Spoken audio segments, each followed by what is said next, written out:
What's going on, everybody? So we are here at Warframe and we're going to do a build video on the Magnus. This is my first time on the build for the Magnus. It's a great gun. It's now probably one of my favorite secondaries. And I know everybody saw me using the Brack all the time, but I'm actually liking this because this gun has more of an overall instead of the Brack just having one type of damage really to work with. This one, you can build up everything. So first we'll start out, we're going to throw this right on the screen while I do this alert in the background for you guys to enjoy.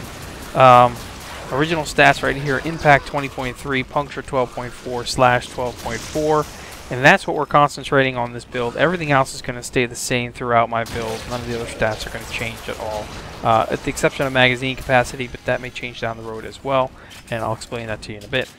So where I'm at with this on the first build, using just the Oregon Catalyst in it, I come out with a 158.1 impact damage, 144.8 on puncture and slash, a 456.3 on the blast. That's my elemental that I put in there, and an 11 in the magazine capacity. So that's where the changes are, as you can see right there on the screen. And it's going to change again. I can tell you right now, it does come with a V polarity slot, and that's great, but for me, as I've calculated in my head, I need 2 more slots to be formed, so I'm going to have at least a 2 forma build on this Magnus. Yes, it's worth it. It's 100% worth it. It is that good of a gun that is worth putting forma into it, and you guys probably seen many of my builds and stuff. I don't generally do it a lot, but this is one of those that I'm definitely doing a forma build on it. The same with my Penta. I'm already 3 deep on my Penta, I can tell you that right now. So that one's a good gun. You'll end up killing yourself a couple times, but that's a whole nother matter in itself. And I did a video already on the Penta, and I will bring out one when it gets to the 3 forma and I'm fully done with it. So this is where I'm at with this card. Let's get into exactly how I've got it built. Again, overall, we're working with those 3 damage points: impact, puncture, and slash. That's where my focus was in this gun. Obviously, adding the elemental is a nice thing to have as well, but my focus was on this one because you can do something with this gun that's very rare with all the other weapons out there. You try to add in a puncture or a slash on something that's a heavy impact damage card or weapon, and it doesn't seem to work out well. You really don't get much of an increase. This, as you can see, really comes up a lot. I mean, it's a huge difference in the increase compared to some other weapons that I've seen. So that's why I'm definitely building it this way. So my base mods that you guys have seen me using lately is going to be the same way. I'm going to start with a barrel diffusion. Okay, the barrel diffusion, 120% multi-shot maxed out. It goes on every secondary I do. In addition to that, I have a lethal torrent, adding another 60% multi-shot. So now we're going to calculate in 180% multi-shot, plus a 60% fire rate. Now it's a manual trigger gun, but the fire rate does help you to click the button a little bit faster, and it'll actually respond. It's a nice thing to have. And then, of course, I've got Hornet Strike, my damage mod, which is right now at 160%.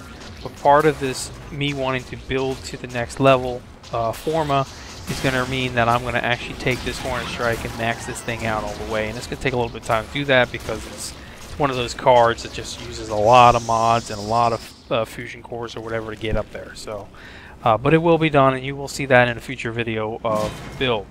Now, as we talked about, puncture and slash. So I'm adding, this time I'm adding a slash, the razor shot card. I've got it at 50%. I want to take it to 60% all the way, max it up. And that's going to help out in the long run. And I've also got the no return right here, the no return to puncture damage mod at 50%, which is why you saw my 2 stats are equal.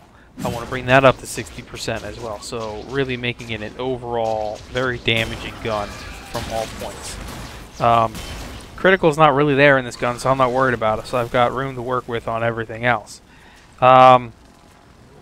So those are how I've got the basic damage in there. And then my elementals, I can go in a couple different directions, but I'm choosing blast for this weapon. My main weapon will carry other things, and that's just, I like to have an overall now with the Damage 2.0 system. I like to have a group of weapons that I think all fit well with each other, that I can work with and be able to run hardcore solo missions, however you want to call them. And of course my DJing, which everybody knows is my favorite one now. It's even more favorite Sentinel, even over the carrier. It does carry a corrosive, no, it does carry a viral and a corrosive on it. So I am good to go with that. As long as I got my viral that shoots out at everything, and these just finish up the cleanup. So, so my elementals, I'm using a heated charge. It's maxed at 90% fire damage. Okay, and then with that, of course, we need an ice mod. So in this case, I'm actually using Ice Storm, which is the dual stat mod. I'm getting a 40% magazine capacity and a 40% extra freeze damage, which is why I had that 456 blast damage and an 11 capacity on the clip. Now, in the future builds, I'm considering taking the Ice Storm off because it's only 3 more clip size. It's not really affecting me, and actually putting on Deep Freeze at max 90%. So that's really going to bring up my blast damage even more. And we'll see that in a future build. I don't know when I'm going to release that one yet. I've got to finish it, but it will come out. So just blast damage on this weapon. So that's where I'm at with this, guys. This is the build. It's an awesome gun. I'm actually liking this better than my Brack, if you can imagine that. I'm just really into the pistol. Barrel Diffusion, Lethal Torrent, Hornet Strike, excuse me, Razor Shot, and No Return, and then my Elemental with right now Ice Storm and the Heated Charge. But you could put Deep Freeze and Heated Charge, or you can do a different Elemental. This is the Elemental I want on this gun because it fits into my build setups that I have. As like I said, my Dijing is carrying my Viral, pretty good viral damage on that. And then usually my main weapon may carry Heated Charge, or may carry Blast, may carry Viral, may carry Magnetic. We'll see. It gives me a little more flexibility on that one. So, but this is the build. I hope you guys enjoyed the video. Hope you try the build out, see what you think. Let me know in comments below. Please do hit that like button. Subscribe if you're not subscribed. Thank you to all my recent subscribers and everybody with all the good comments. You've been leaving all the nice compliments. It's much appreciated. And I will catch you guys in the next episode. Tons of stuff to still come out with. This and Defiance and Firefall and all the other games that we're going to play. But of course, you know, it's always Warframe is my favorite right now. So I'll catch you guys in the next episode. Thank you again for watching. See you later.